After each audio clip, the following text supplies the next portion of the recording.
the one underneath. Magkahalong excitement at nerbiyos ang nararamdaman ni Solen Yusaf sa kauna-unahan niyang acting assignment sa GMA.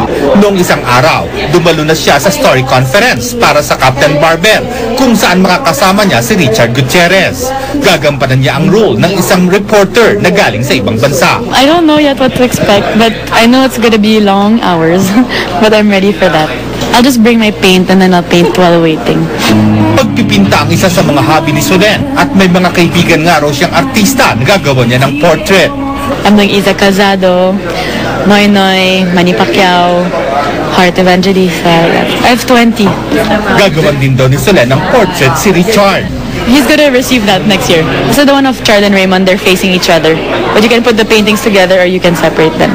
Aminado si Solen na mas lalo silang naging close ni Richard ngayon. Mas madalas rin daw silang magkasama. I've known him for a few, maybe 2-3 years, pero just recently, like, know better because I always with Mon, and then after Survivor, parang all of us have a thing in common. Para sa Christmas, may inahanda raw na regalo para sa binata ang dalaga. I'm thinking it's so hard because he can afford anything he wants, so I need to be very creative. Lars Santiago, updated sa Showbiz.